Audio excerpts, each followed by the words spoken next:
ভাবা যায় একটা ফোনের ওজন 12 কেজি। এই যে প্রতিনিয়তই আমরা বিভিন্ন লেটেস্ট স্মার্টফোন ব্যবহার করছি, যা দিয়ে চাইলে এখন কত কিছুই না করা সম্ভব। এমনকি এই যে এরকম একটা ল্যাপটপেরও অনেক কাজ করা যেতে পারে কিন্তু একটা স্মার্টফোন দিয়ে, কম্পিউটারেরও অনেক কাজ আমরা এখন স্মার্টফোন দিয়ে করে ফেলি। তবে এভাবে কি কখনো ভেবে দেখেছেন এই স্মার্টফোনের উৎপত্তি আসলে কবে, এর হিস্ট্রি কি, কোন জায়গা থেকে আসলো? না, আজকে শুধুমাত্র আমরা স্মার্টফোনের হিস্ট্রি নিয়ে কথা বলবো না, টোটাল সেলফোনের হিস্ট্রি নিয়ে কথা বলবো। কত সালে প্রথম সেলফোন আবিষ্কার করা হয়, কোন ফোনটা প্রথম ফোন ছিল, প্রথম ফোনের ওজনই বা কত ছিল, সে সমস্ত হিস্ট্রি জানবো আজকের ভিডিওতে। সত্যি বলতে আপনি জেনে অবাক হবেন যে সেলফোন আসার আগে কিন্তু কার ফোন চলে আসছিল।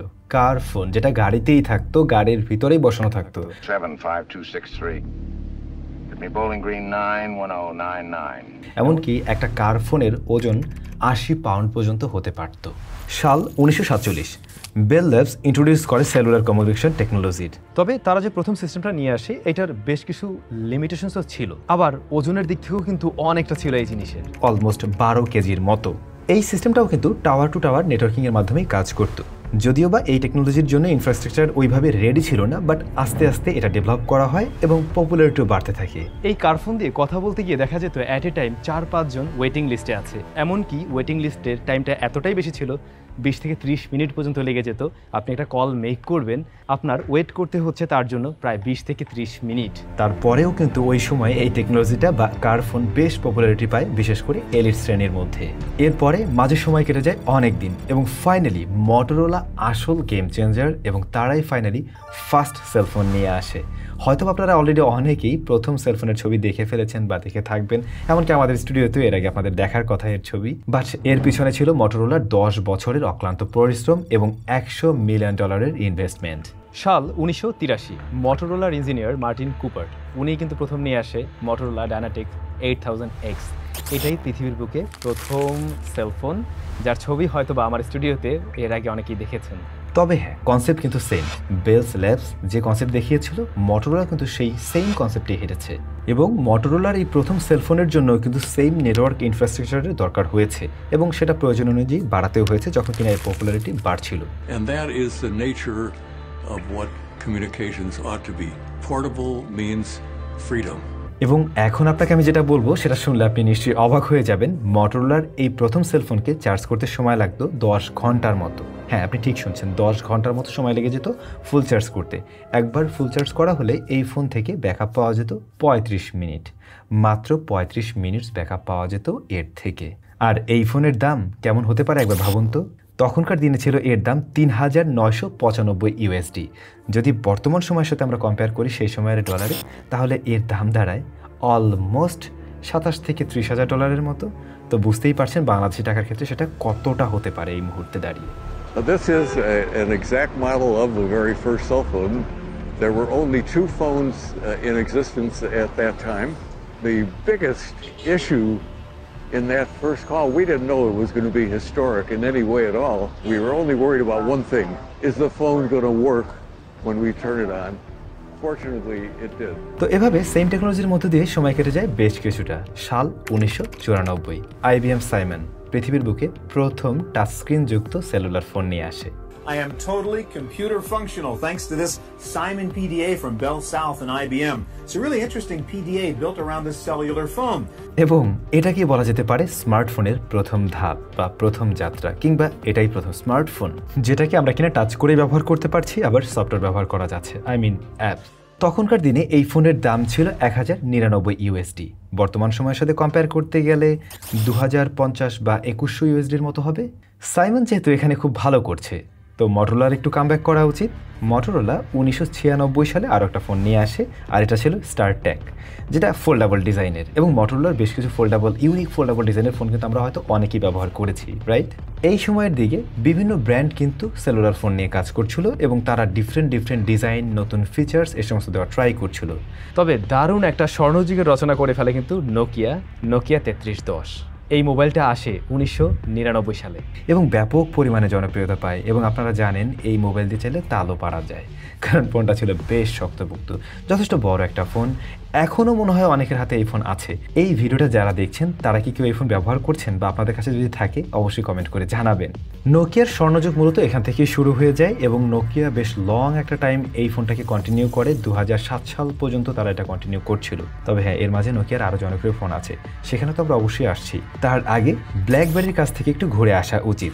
সাল 2002 মার্চের 4 তারিখ ব্ল্যাকবেরি 5810 নামে একটা মডেল লঞ্চ করে দেয়। 133 গ্রাম ওজনের এই ফোনটা দেখতে কিছুটা স্কোয়ারি শেপের, যেখানে বেশ বড়সড় একটা ডিসপ্লে রয়েছে, আবার আমরা অনেক বড় একটা কিবোর্ডও দেখছি, যে বিষয়টা হয়তো এর আগের ফোনগুলোতে ততটাও দেখা যেত না। তখনকার দিনে মূলত ব্ল্যাকবেরি এই ফোনটা নিয়ে আসে বিজনেসম্যানদেরকে টার্গেট করেই। এখনকার দিনে যেমনটা আমরা দেখি ফোল্ডেবল ডিভাইসগুলো বিজনেসম্যানদেরকে টার্গেট করে, ঠিক সেই সময় ব্ল্যাকবেরি এই ফোনটা নিয়ে আসে বিজনেসম্যানদেরকে টার্গেট করে। ওই যে অনেকগুলো কিবোর্ড দিয়ে দেয়, ব্যাপারটা একটু ওরকম ছিল। তবে 1 বছর পেরোলেই চলে আসে the best selling phone off the all time, হ্যাঁ এমনটাই বলতে পারেন, নোকিয়া 1100। এই ফোন তো বাংলাদেশের প্রচুর মানুষজন ব্যবহার করে থাকবে হয়তো, এমনকি আমার বাসায়ও ছিল, এখনও আছে সেই ফোনটাই। তো নোকিয়া 1100 বলতে পারেন অল টাইমের সবচেয়ে বেশি বিক্রিত ডিভাইস। শুনলে আপনি সত্যিই অবাক হবেন, নোকিয়া 2003 সালে এই ফোন লঞ্চ করে ঠিকই এবং 250 মিলিয়নের উপরে এই ফোন সেল করে। চিন্তা করা যায় একটা ফোন, হ্যাঁ এরকম একটা ফোন যা দেখতে খুব বেশি বড় না, ছোট একটা ফোন, এক হাতের মাঝে লুকিয়ে রাখা যায় এরকম সাইজের বলতে পারেন। হ্যাঁ অনেক শক্ত এটা, আপনি চাইলে এটা দিয়েও আম পারতে পারবেন, খুব সহজে কেস পাল্টে ফেলতে পারেন। আবার এখানে আপনি চাইলে নিজের মতো করে রিংটোনও তৈরি করতে পারবেন। এটাতে ছোট একটা ডিসপ্লে রয়েছে, হ্যাঁ সাদা কালো ডিসপ্লে, তবে তারপরও এর প্রতি আমাদের ভালো লাগা ছিল অন্যরকম। আমার মনে আছে আমার ছোটোবেলার কথা, যারা আমার এই যে রয়েছেন বা যারা এই ফোনটা ব্যবহার করছেন তারা হয়তো এই মুহূর্তে নস্টালজিয়া একটা ফিলে চলে যেতেই পারেন। এই ফোনটাই তখনকার সময় আমাদের কাছে স্বপ্নের চাইতেও বেশি ছিল। এই ছোট্ট ফোনটা দিয়েই আমরা গেম খেলতাম, অত্যন্ত ভালো লাগার মতো 2টা গেম ছিল এখানে। সাপের গেম ছিল, খাবার খেতে হবে এবং লেজটা বড় হবে, পরবর্তীতে অনেকেই হয়তো এই গেম খেলে থাকবেন। তবে তার চাইতেও ভালো লাগার মতো গেম ছিল স্পেস ইম্প্যাক্ট। ফাইনাল বসের কাছে যেতে হলে আপনাকে অনেক দূর পাড়ি দিয়ে আসতে হবে এবং সেখানে এসে যদি দেখেন আপনার লাইফ শেষ, তাহলে আপনার জন্য দুঃখ করা ছাড়া আর কোনো কারণই নেই। তবে হ্যাঁ, আমি অনেকবার এই বসকে মারতে সক্ষম হয়েছি। তবে সত্যি বলতে শুধু গেম টেম না, এই ফোনটা জনপ্রিয়তা পেয়েছিল বেশ কিছু কারণে। এটার কম্প্যাক্ট ডিজাইন, ভালো ব্যাটারি ব্যাকআপ, অনেক বেশি শক্তপোক্ত এবং বেশ কিছুটা কম দামে এই ফোনটা চলে আসছিল। তো এদিকে চলছে নোকিয়ার স্বর্ণযুগ, বাট মটোরোলা যে কিনা প্রথম সেলুলার ফোন নিয়ে আসলো বলতে গেলে, সে তো চুপ করে আছে। তো এই মুহূর্তে তার দরকার একটা দারুণ কিছু নিয়ে আসা এবং 2004 সালে মটোরোলা V3 চলে আসে। এই ফোনটাও আমি নিজে ব্যবহার করেছি এবং আমার খুবই প্রিয় একটা ফোন ছিল এবং আমার মনে হয় এখনকার দিনেও সে স্ট্যান্ড আউট করার মতো একটা ডিজাইন দিতে পারে। মানে এই ফোন যদি এখনকার দিনেও কারো হাতে থাকে, আপনি বলতে পারবেন না যে এই ফোনটা সেই 2004 সালের একটা মডেল বা ওই সময়কার ডিজাইনের একটা ফোন। এতটাই সুন্দর লোকে আসছিল, যেটা ছিল একটা ফোল্ডেবল ডিভাইস। এই ফোনের কিপ্যাড ওয়াও, জাস্ট অসাধারণ, ডিসপ্লে, কালার ডিসপ্লে এবং সব কিছু মিলে মানে জাস্ট এক কথা তাকিয়ে থাকার মতো একটা ফোন ছিল। তবে এই ফোনটার ব্যাটারি ব্যাকআপ খুব যে দারুণ ছিল এমন না, বাট এই ফোনটা খুবই জনপ্রিয়তা পেয়েছিল। কিন্তু এভাবে মাঝে সময় কাটতে থাকে এবং বিভিন্ন ব্র্যান্ড তাদের আলাদা আলাদা স্পেশাল ডিজাইনের ফোন নিয়ে আসার ট্রাই করে। টিসেল থেকে শুরু করে টি-মোবাইল সবাই এই মোটামুটি ইউনিক ডিজাইনের ফোন নিয়ে আসার ট্রাই করে এবং ফোল্ডেবল ফোনের একটা মোটামুটি দারুণ সময় চলতে থাকে। বাট এরই মাঝে 2007 সালে ফাইনালি অ্যাপল ইন্ট্রোডিউস করে দেয় অ্যাকচুয়াল একটা স্মার্টফোন, যেখানে কোনো বাটনস থাকবে না এবং শুধুমাত্র একটা স্ক্রিন থাকবে, যেটা হয়তোবা এই মুহূর্তে আপনার হাতে রয়েছে। যে ফোনটা দিয়ে হয়তোবা আপনি আজকের ভিডিও দেখছেন, সেই জিনিসের যাত্রা শুরু হয়ে যায় 2007 সালেই। An iPod, a phone. Are you getting it?